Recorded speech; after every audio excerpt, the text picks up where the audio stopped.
Let me just see if this loads up. Right, just check to make sure.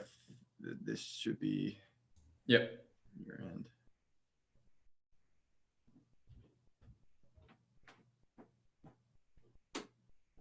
Good on your end, Ryan? Yeah, seeing it. We're live. Good to go. All right. Good. All right, everybody. For our 12 o'clock meeting for today, we have brought on a massive guest. So obviously you see his face, you know, it's John Clidy. You see the title, which is fantastic. But one of the reasons, you know, I really led up to this, to John Clidy, I think at this point, was everybody saw some really huge players in the Keller Williams world and the real estate world leading up to this moment, but there really isn't. It kind of builds like a pyramid up to John Clidy in terms of what's going on behind the scenes. So John, if you don't mind, I'm going to do just a quick intro to kind of your history. And if I miss anything or I get anything wrong or anything needs to be updated, let me know. But John Clidy is a brokerage owner with a mega team in Keller Williams, investor of 6 brokerages, regional director of 9,000 agents, and one of 31 people in the seat in the country where his direct accountability partner would be Gary Keller, as most people have probably heard of him.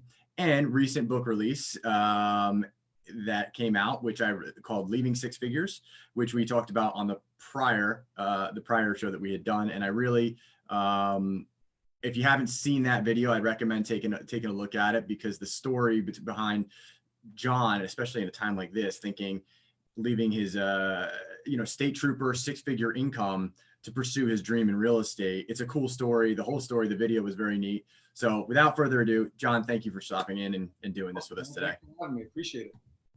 So John, what I wanted to do, did I miss anything? Was anything wrong there? That was Perfect. Just I got a whole lot of mentors and accountability partners, but yeah, he's up there and he's incredible visionary for not just Keller Williams, but for the whole real estate industry. So he's to me, he's an iconic figure that he's changed the landscape of real estate as we know it, and continues to do so, which is pretty cool to watch. Yeah, you know what? I was thinking before this, I'm running this through my head and I'm thinking, I don't know off the top of my head any other player in real estate on a national scale. I guess you could say Warren Buffett in terms of like just notoriety and influence, but like I can't name the other brokerages head of real estate, like who they are. But like when you say Keller Williams, you automatically think Gary Keller. And I'm like, man, that guy has really done an amazing job of branding, what that is to be able to do that.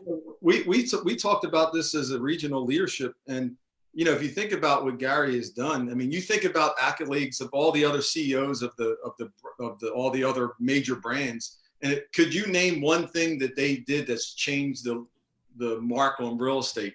No, is the answer. And Gary just continues to do things that just have changed the game and continues to do so. And he does it with so much professionalism and class, and he doesn't really care about being out in the open, which is like, he'd rather just sit in the lab and make it all work and give us the accolades and let us get the awards and let us get all the things. And that's just how he is. And it's refreshing to see someone that's just so a servant to leadership and his people. So I'm just super honored to be part of the group. Yeah, and I think it's it's an awesome group to be part of, and him being named one of the most influential people in all of real estate. And you're being, as far as the people that I'm going to be talking with on this, you're going to be as close as you get to kind of just the top down view of like, where's this market going? Because ultimately a guy like him is going to know things that maybe ahead of time or has the vision to see things. And I'm doing these oversights and interviews to make sure that, hey, what are the real huge players in our marketplace seeing, doing, and adjusting to? So obviously, the one thing I've kind of gathered is everybody kind of had the realization of like, this is where we are. Maybe a week ago, is like everybody kind of went through their panic and they're like, all right, things are different now. Time to adapt. What have you been seeing in your regional phone calls, and tell any stories or anything you got going on? Your insight is going to be pretty important here. Yeah, I mean, as a regional owner, from a regional owner perspective, I could say we have the most incredible owners in the country. I mean, they have stepped up and they have, they're talking to their people daily. They're informing them with every aspect of whatever CDC information that comes out. any SBA loans, any expense savings. I mean, and they're creating it, you know, as a region, we're giving them the information too as a resource guide, and we're giving them tips and places to put it. So we kind of have all our market centers all in a, you know, pretty much on a sheet, and we keep adding and adding pretty much daily with what's going on inside their worlds, right? So that way, as a collective group of owners, we could see best practices, what's working, what's not. And then myself and my partner, Michelle McBride in the region, I mean, pretty much at least once, maybe twice a week, communicate either on the phone or on Zoom with our owners. And they're doing the same with their market centers. I mean, they're talking to their people. My market center, we talk twice a day for sometimes an hour each time. So the agents do want to know what's going on. They want to get a sense of how they behave in this new normal that we're in. And, you know, the thing that we talk about, you know, you got to listen to your president, and you got to listen to your governors first and foremost. So whatever they say, you need to listen to. And you also need to have common sense too, right? You gotta know that right now, the Stay-at-Home Shelter Act is there for a reason, right? We have to flatten that curve so that way we can get back to whatever the new normal is. Because as long as we continue to behave like everything's okay, we're going to see a spike. And this thing is, you know, I don't know, Ian and Ryan, I don't even know if we've seen even remotely even an inch of what's in store for us. Maybe a tad in April, but May and June and July, who knows what it looks like. Because now, you know, real estate's 90-day business, right? You do things now for 90 days.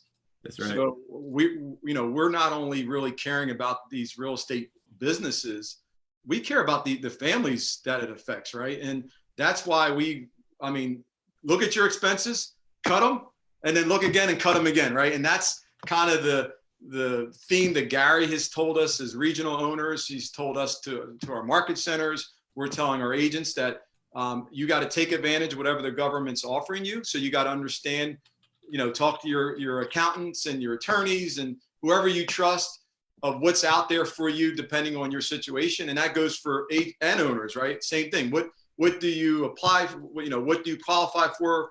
Are you being smart? How you're handling employees now? You know, if you are open, are you, you know, following the CDC guidelines with social distancing? Are you making sure your facilities are cleaned? You know, all those things are, you know, really things that, you know, I can't sleep at night, you know, kind of like, are we okay? Is our market centers, you know, doing what they need to do to get, you know, to safeguard their people? And same thing from us, you know, are we doing everything we can as regional leaders to help our people? And that's, you know, I think, you know, you run a business and you understand, and that's kind of where we are. I mean, we're giving reality too. One thing Gary told us yesterday on a call, you know, unemployment's probably going to spike like we never seen it before, right? I mean, to record highs, which is upsetting. And, you know, if you looked at what happened overseas, you know, there's some real incredible devastation that's happening to those folks. The loss of lives, the loss of the economy. So we got to do what we can to make it as good as we can, considering the situation, right? And our job as human beings is that we have to play our part. And I think the biggest thing we can all do is stay home.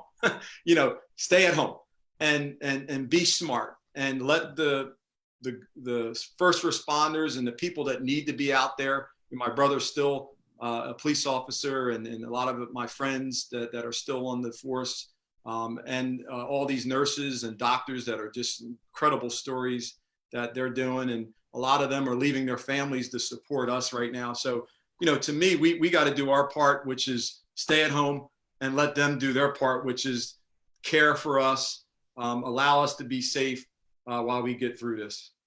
Yeah, it's interesting you say that. Some of that perspective, and hopefully people re-listen to what you just said in terms of, you know, from the top-down view that you guys have there. And I was thinking, you know, doing your part. And it's what I said, you know, you hear that, I don't know if you're a football fan, but you always hear that term, like, do your job, right? Like, we all have a job to do, and do your job. If everybody does their job, the curve goes like this. And I was thinking today, And I've been really, conscious of social distancing because, every time I see somebody not abiding by it at this point, I'm like, you're just making this longer for the rest of us. That's what you're doing, and potentially killing somebody. Like, and it's not intentional. I don't believe anybody out there is trying to do that. But, and I have right now a very sick, great aunt, 99 years old. She's a nun in northern Jersey, and it's locked down there. And I was like, normally you're going to visit somebody, they're at a hospital, and boom, you go up there and you go to it. And so I called and they said, yeah, we're not taking any visitors. I was like, right. Then I was like, and then it kind of made me angry a little bit. It's an adjustment. I was like, I'm coming to see like, you can't hold somebody back, And then I said, okay, like, but if I'm doing my part here, I was like, one, I could go in there and infect that entire hospital, or somebody could.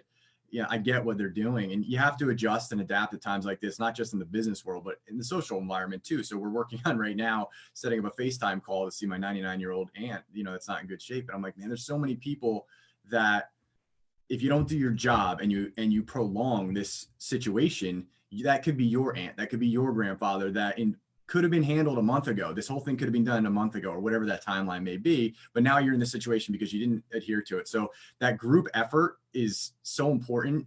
And it's hard because nobody wants to sit there and say, this is like my responsibility, right? It feels like it could be everybody else's but mine. But everybody has to, in my opinion, step up and say, this is as much my responsibility as it is anybody else's. And I'm responsible for doing the right thing. And, and what you just said about something, and I don't mean to sidetrack that, but you mentioned we don't know what June, July looks like. I don't know if you saw, there seems to be reports coming out right now of another city in China that got put back into lockdown, meaning they cured it in Wuhan. And then there was a second outbreak, which I guess like the Spanish flu of like 1918 or whatever it was, there was 3 like waves of the flu. So, people, I think, also think like, okay, we'll just end this out. But if one case gets out, this takes time to run its course. And, how are you guys planning for, like, forget April and May? How are you dealing with June? The thought, not to say we're not there, but the thought of June, July, what is the real estate industry doing with that thought in mind, like action plan for that?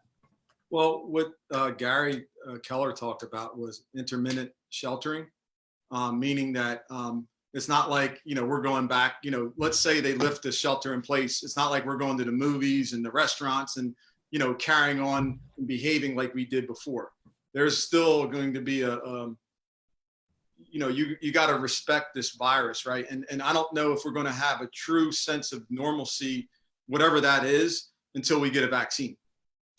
So yeah, I mean, I don't think, we might be able to do our work in a fashion that's a little bit more,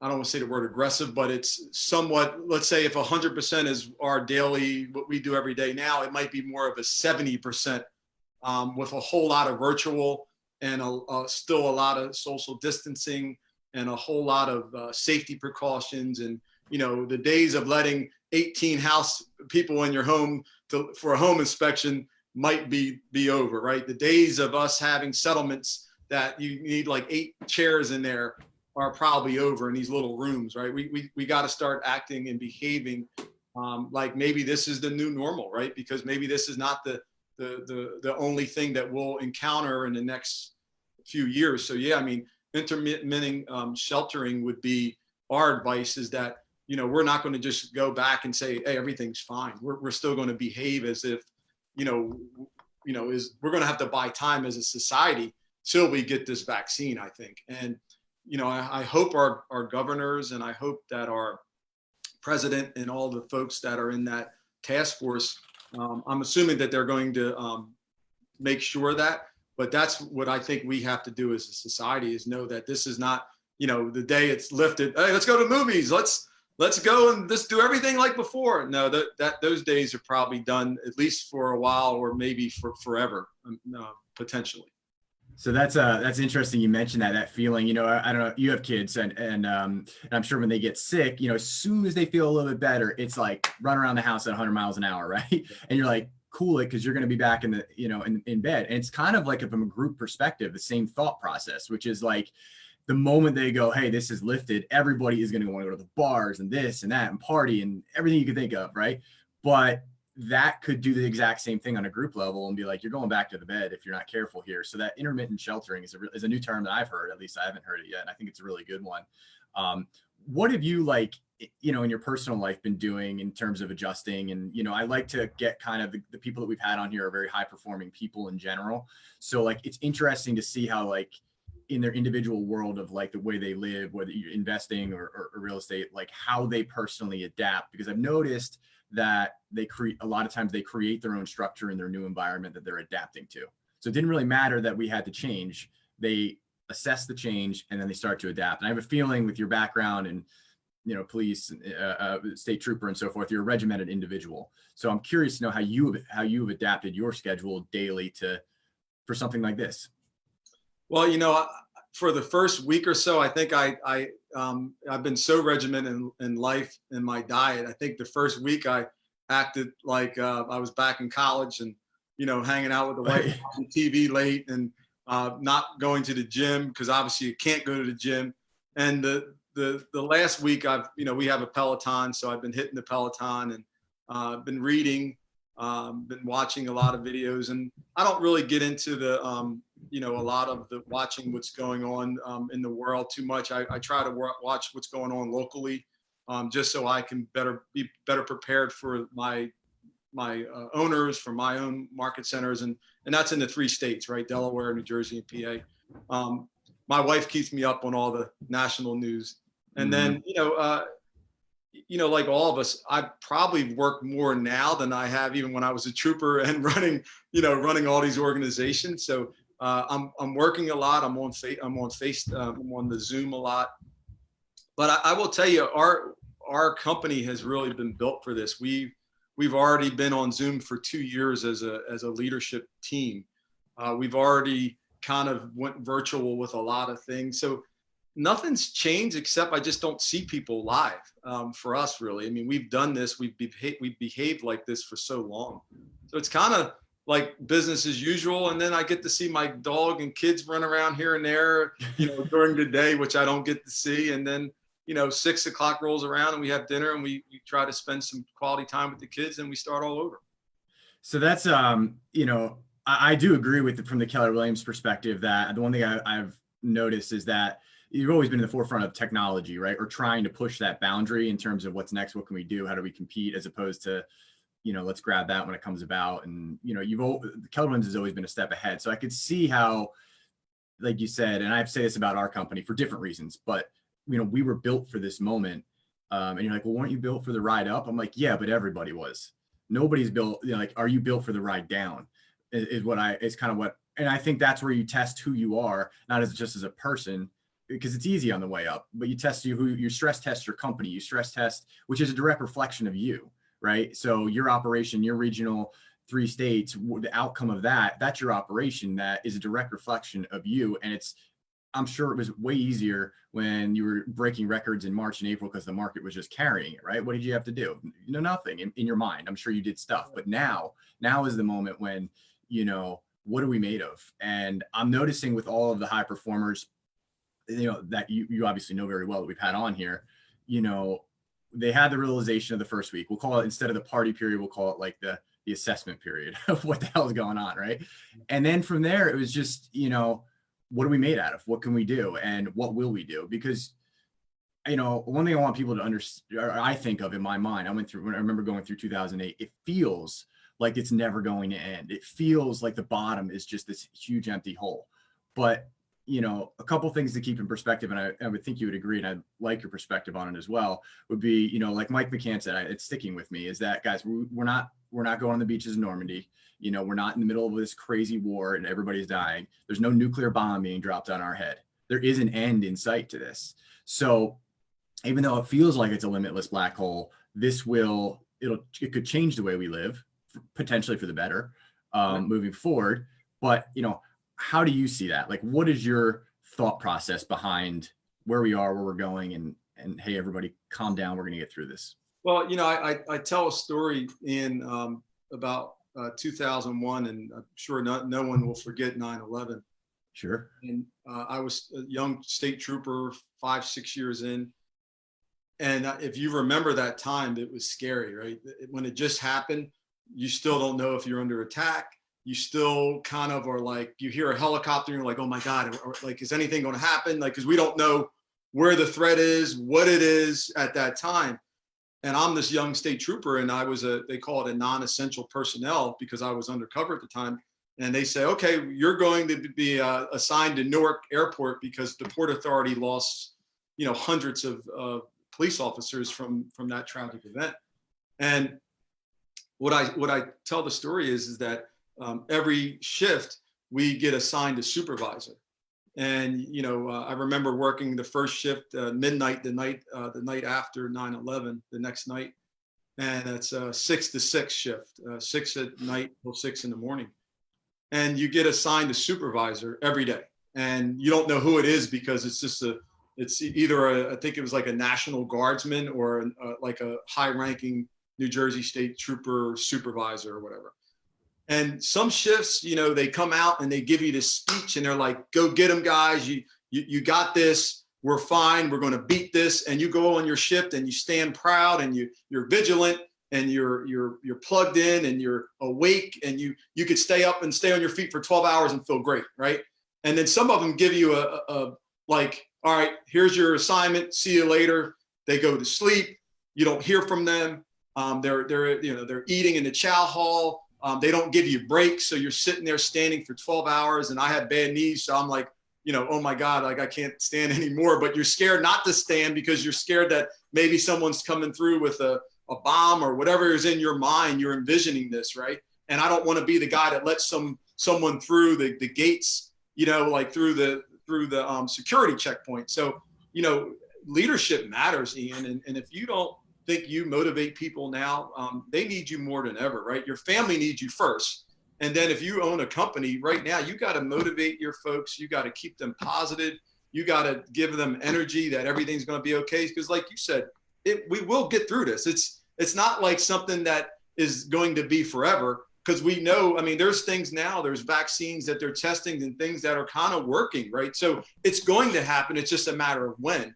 And we just got to, like you said, we got to just do our individual parts. So that way the country and all these incredible people out there that are trying to help us come up with cures and help us get through this can do their jobs as well. Yeah, John, I really like what you just said about the leaders there having to step up. And I just want to add to that in the sense of it doesn't matter who you are, whether you're a realtor talking to a client at that time, you are the leader for that client. So it doesn't matter if you're at the top of the chain, Gary Keller, who is obviously doing an excellent job showing his leadership. But if you're the person in front of the customer, you are also just as responsible as Gary Keller to pass that message and to get everyone through that. So I really think that's really powerful, what you were just saying. And that travels to everyone who's involved here. So, yeah, thanks for sharing, Ryan. Yeah, I think John, the other thing with that story, that's a really good story. It's a really good perspective. And I remember very clearly like 9/11 and I got a guy on tomorrow that was at ground, Dan Satosky, he'll be on tomorrow. He was at ground zero. He's got a picture, he was at ground zero too. So it was a fear that we lived through. And it's the second or third time we've heard this incident kind of compared to 9/11 in different lights, whether it was a crash or the temporariness of it, or, it wasn't like this. It was more like 9/11 in terms of like the fear and what was going on. Not quite as quick as 9/11 because that was blindsided, but the whole point to what you're saying is like, and I'm thinking through my head, I'm like, it was an extreme moment where we are all in the perspective that you had as a trooper during your job at that moment was what the difference was, right? You were in it was the same situation. You were either going to go in there and your knees were going to hurt for 12 hours pending the leader that was in front of you, or you were going to stand there for 15 hours because you could. And because you wanted to, and because not on my watch, that wasn't happening on my watch, right? So your motivation level, even though it was the exact same position, it was like two rooms, people talking to each other side by side, and you're like, well, it's the same person, but different results based on the leader in front of you. So, and I totally agree with you. Like, and that's honestly, that's a big part of like, obviously this is what I can do from home and work right now and marketing and so forth. But the theme to the show was like, what are the leaders saying? Because I wanted that message, what you're doing right now and what you went through, to be delivered to the people that are going to watch this and see this. And I get a lot of feedback from these things. And I'm like, your leaders of this industry are telling you this. And it's important that they're going to say what you're saying now, because if you say something else, it's the same situation, but what you say to them will dictate the outcome of the actions moving forward. And if everybody does that, like Ryan said, if everybody's doing that in the right positive light, this becomes there's a silver lining to find. It's not hang your head low and wait to get rolled over. So that's a good story, though. That's a really good one, especially for people that remember the feeling of 9/11. Like, that was crystal clear. Yeah, I mean, when I tell it, I feel like I was there, and you could see the people walking through the security checkpoints, and you like, I gotta like stand tall and proud and make them feel good, because none of us felt good. I mean, inside we, as leaders, right? Inside we can feel uncertain, but we can't let the public know that, right? And as leaders, we could be feeling the same, right? We could be scared, nervous, whatever, but you gotta like stand up tall, address it, take on problems, take on whatever you need to do as a leader, and get your folks motivated. And if you need to get up earlier in the day and get all that stuff out and have self-talk and watch get a good song on, and then get ready and go motivate your people, that's what you got to do. I mean, that essentially being, if you are in a position of leadership, if you're good at your job, that is exactly what you have to do. Like, that is the job. The job is, you can't walk into the leader and go, guys, it's over. We're done. Hang it up. Like, what kind of leader are you? You know what I mean? But you also can't, I find authenticity in leadership is really important, right? Because people can read through bullshit so fast. So like, I think those are your best leaders, are the ones that, I had a guy, I'm not saying I'm a great leader. I focus on authenticity and truth. My message isn't always the best, the way I deliver it, but it's going to be authentic in good or bad. And I had a guy that I work with that came to me yesterday, and he goes, look, it really hurts when you tell me some of these things, but I really appreciate when because I know it's real information coming from you, to the best of my knowledge and best of my feedback. So I think authenticity is extremely important in leadership, but a good leader also is not one, a good leader will always continue forward. Right? A good leader doesn't just hang their head up ever. You can't. There's no sense in quitting. The only way to lose is to quit. So we're not going to do that. We're going to keep pushing. Maybe it's down this door. We're going to figure out if this door will open and it will lead to a better, no, that one will go down this door. And you're going to keep pushing that message forward. And that's obviously why you are where you are. You've got 9,000 agents that are here listening to your voice. So, you're never going to say, guys, shut the door, game over. I'm going to solve the problem this way. We're going to figure it out this way. Maybe that's not working. And I think you guys are doing that now, right? You just said all the adjustments you're making with all the information you guys constantly have on the boards. Like, actually talk about that. I think that's a really cool concept. You guys have like your own internal news system that running. My partner, Michelle McBride, created this resource guide that literally has every market center, everything about what they're doing, best practices, all the federal guidelines, CDC guidelines, each state's links and pages. And then our leaders every day are just filling up our Facebook pages, our emails of everything that they know. So we have some incredible leaders. We have folks that are in Pennsylvania's Associated Realtors, NJAR, Delaware. So they continue to just be incredible leaders and feed us stuff, and we just give it right back out. And yeah, we got some of the most incredible agents and leaders in the country. And, our numbers show that, just as a collective group, being number one in every, pretty much in every category as a region. So that we got some kick butt people here. I mean, would you say that the feedback you're getting is from your leadership, meaning the energy is strong right now with everyone? It's got that. Oh yeah, they're awesome. I mean, it seems to be it's direct reflection of the leadership effect that we were just talking about is working, and it is getting through us. You're seeing it already. I mean, is that a fair assessment? Yeah, I mean, it starts with my regional team: Mike McCarthy, Paula Huff, Michelle McBride, Amanda Nettles, and George Kelly. I mean, we have a good collection of leaders that we communicate. We figure out what we can do to support them, and then we go attack as groups, and who do we help now? Who needs this? And that goes from, recruiting now is called well-being checks, right? How are you? How can I help you? Consulting now, making sure people inside your company understand the, expense conversation. Are you protecting yourself? Do you have reserves?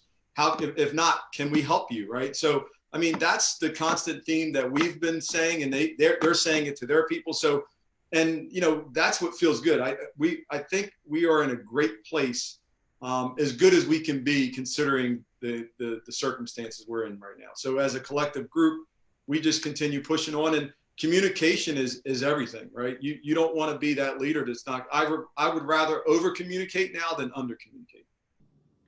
Question for you for a specific real estate market. And you have, you get a pulse on this a lot better because everything is speculation. So I'm not holding, nobody's holding you to this, but there's going to be, the one thing that will be true by the end of this is there's going to be a lot of pent up aggression to buy houses. Like, a lot of their inventory inevitably has to spike. But then you're going to have a release, just like we were talking about earlier, where you have that like intermittent sheltering. Part of that will be like a mini real estate boom. At least that's what I'm thinking in my head. What is the anticipation of like getting business back up and running in terms of closings back to normal production? Like, what are you expecting? Like all hands on deck when this moment happens, because you're going to have more, like, what's that thought process? Yeah, well, just remember that our economy was awesome before this happened, right? So the rates were great. The economy was awesome. Unemployment was great, stable. Everything was awesome. So, we foresee it to be awesome again. It's just how long will it take where we can get back to a semblance of what the new normal is and what the government will allow to happen, right? Some states can do things, some cannot. Some can do things with, for immediate needs, virtually, what can the bankers do, right? What can the mortgage lenders do? What can the title companies do? Can we get inspections done? Can we get appraisals done? So there's so many facets of this. But when we are able to go back in a safe manner, and as you said, intermittent sheltering, I think it's going to blow. It's going to be like the president mentioned numerous times. I think it's going to be a very incredible market when we come back, and we're prepared. I mean, we want to be the real estate company of choice. We want our agents to be the person or the agent that you trust to either buy or sell the home with. So, yeah, we predict that this is going to be a really incredible market when we get over this. There's going to be, a reality, like you said, the truth be told is it's going to be a tough May and June, maybe July. I mean, it's going to be really like, we got to prepare and we got to take advantage of whatever things are out there that we can take advantage of in terms of loans and grants. But when we get through on the other side, I think it's going to be a pretty picture. I really do. I love it. I think that's a good parting word. Do you have any other thoughts for the people watching? I think that's a pretty good closing word. Hey, like you said, I think if you like the story about 9/11, the book Leaving Six Figures gives you a lot of little things like that in there that I did. And, the book was in a shift, in 7 and 8. So there's a lot of things that happen in the shift, and there's a lot of failures and successes. So if you got time, it definitely gives you a journey from, the realtor to a leadership position, and a lot of fumbling and jumbling in between, and some police stories if you like them. I think what we'll do, John, for this, because this video, so we put it on social media, and then we'll also put it in a huge email blast. We'll put a link to where if you can send me a link after, so everybody can buy. Awesome. Get your book and read your story, because the story, like I recommend, go back to the original video that we have. It's a cool story. So like you can get all the details obviously in the book. So for nothing else, like or not like John Clidy, read the book. It's a cool story, right? Like it's neat. So I don't know if everybody doesn't like it. And the thing too is, I was tackling not releasing it, and we, my kids and my wife, we were talking, and we said, we're going to be reading now. We're going to be doing things now, and I don't really care about the sales as much as if it helps people. And I didn't write it to be I was a bestseller, but I didn't do it for that. I did it just if it helps a couple families, great. If it's a legacy builder that my kids can show their kids, then that's what I actually did it for. So I love it, man. So appreciate it, and I'm sure you got a million more Zoom calls today. So go get some lunch, enjoy your family, and we'll be in touch. Thanks, guys. Ryan and Ian, thanks. Have a great one. John. All right, John. Take care. All right, bye-bye.